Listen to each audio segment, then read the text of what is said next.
अच्छा, गांव की ग्राम सभा की बैठक याद कीजिए। गर्मा गर्म चाय, साथ में कुछ नाश्ता। ये नज़ारा तो हम सबने देखा ही होगा। पर क्या कभी ये सोचा है कि ये जो छोटा मोटा सा लगने वाला खर्चा है, इसके पीछे भी बाकायदा पक्के नियम कानून होते हैं। चलिए आज इन्हीं नियमों को जरा समझते हैं। तो पहला सवाल तो यही उठता है ना कि भाई ग्राम सभा के बैठक में ये जो चाय नाश्ते का इंतजाम होता है, इसके पैसे आते कहाँ से हैं आखिर? तो इसका जवाब छिपा है ग्राम पंचायत फंड में। सीधा सा मतलब है कि ये जनता का पैसा है जिसे गांव की पंचायत मैनेज करती है। और हाँ, जब बात जनता के पैसे की हो तो जाहिर है कि इसके खर्च के लिए नियम तो होने ही चाहिए। ओके, तो अब आते हैं असली बात पर। इन नियमों में सबसे मजेदार चीज क्या है पता है? कि खर्च की कोई फिक्स्ड लिमिट नहीं है। अरे नहीं नहीं, ये तो सीधे सीधे जुड़ा है इस बात से कि बैठक में कितने लोग आए हैं। नियम बहुत ही सीधा और साफ है। जितने ज्यादा लोग मीटिंग में मौजूद होंगे, चाय नाश्ते का बजट उतना ही बढ़ जाएगा। देखा जाए तो ये लोगों की भागीदारी बढ़ाने का कितना अनोखा तरीका है ना। अच्छा, इन खर्च के नियमों को ठीक से समझने से पहले एक बहुत जरूरी शब्द समझना होगा, कोरम। अब ये कोरम क्या भला है? देखिए, कोरम का मतलब है कि किसी भी मीटिंग को वैलिड यानी कि मान्य मानने के लिए कम से कम कितने सदस्यों का होना जरूरी है। अगर कोरम पूरा नहीं हुआ तो उस मीटिंग में लिया गया कोई भी फैसला मान्य नहीं होगा। सिंपल। तो चलिए सबसे ऊपर से शुरू करते हैं। मान लीजिए कि ग्राम सभा के 40% सदस्य मीटिंग में मौजूद हैं, जो कि सच कहूं तो बहुत ही अच्छी अटेंडेंस मानी जाती है। तो ऐसी सिचुएशन में चाय नाश्ते पर ज्यादा से ज्यादा 4,000 रुपए तक खर्च किए जा सकते हैं।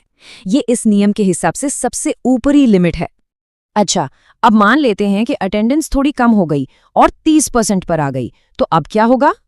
तो फिर खर्च की लिमिट भी उसी हिसाब से कम होकर 3,000 रुपए हो जाएगी। और ये पैटर्न बिल्कुल ऐसे ही आगे चलता है। अगर 20% लोग मौजूद हैं तो बजट हो जाता है 2,000 रुपए का। हिसाब एकदम सीधा है। और आखिर में वो सबसे निचला लेवल, जहां चाय नाश्ते पर कुछ भी खर्चा किया जा सकता है, वो है 10% अटेंडेंस का। इस मिनिमम अटेंडेंस पर ज्यादा से ज्यादा 1,000 रुपए खर्च करने की इजाजत है। और हाँ, ये भी जान लीजिए कि अगर इससे भी कम लोग आए तो फिर कोई खर्चा नहीं होगा, 0। तो ये रही पूरी कहानी एक नज़र में। 40% पर 4,000, 30% पर 3,000, 20 पर 2,000 और 10 पर 1,000। एकदम सीधा और साफ कनेक्शन है। ये लोगों की भागीदारी को सीधे सीधे एक फाइनेंशियल इंसेंटिव से जोड़ता है। जितने ज्यादा लोग उतना बड़ा बजट। ठीक है, नियम तो समझ आ गए, लेकिन अब सवाल ये है कि ये नियम आए कहाँ से? क्या ये बस ऐसे ही बना दिए गए हैं या फिर इनका कोई मजबूत कानूनी आधार भी है? जी नहीं, इनका बहुत मजबूत कानूनी आधार है।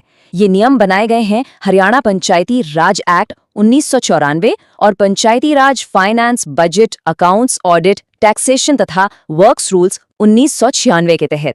इसका मतलब साफ है, ये कोई सुझाव नहीं है, ये पूरी तरह से ऑफिशियल और बाध्यकारी हैं, मतलब इन्हें मानना ही होगा। और इस बात को समझना बहुत जरूरी है कि ये नियम ऑप्शनल नहीं है। हर ग्राम पंचायत के लिए इन्हें लागू करना बिल्कुल अनिवार्य है, कोई छूट नहीं। तो हमने नियम देख लिए, उनका कानून भी समझ लिया, लेकिन अब आते हैं सबसे बड़े सवाल पर कि आखिर चाय नाश्ते जैसा एक छोटा सा नियम इतना जरूरी क्यों है? बात सिर्फ चाय और समोसे की तो नहीं हो सकती, है ना? और बिल्कुल सही बात है, ये मामला चाय नाश्ते से कहीं कहीं ज्यादा बड़ा है। इसका असली कनेक्शन है सुशासन यानी गुड गवर्नेंस के दो बहुत बड़े प्रिंसिपल से, ट्रांसपेरेंसी यानी पारदर्शिता और फाइनेंशियल डिसिप्लिन यानी वित्तीय अनुशासन। अब जरा इस फर्क को देखिए। अगर नियम न हो तो क्या होगा?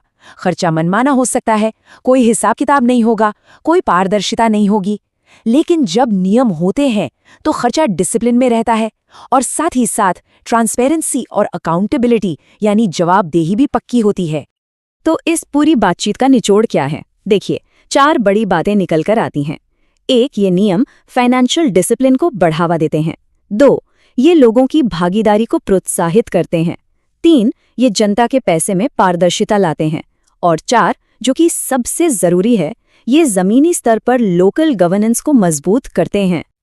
और ये सब हमें एक बहुत बड़े और गहरे सवाल पर लाकर छोड़ देता है कि क्या इसी तरह के छोटे छोटे साफ सुथरे और पारदर्शी नियम ही एक मजबूत लोकतंत्र की असली बुनियाद होते हैं? सोचिएगा जरूर।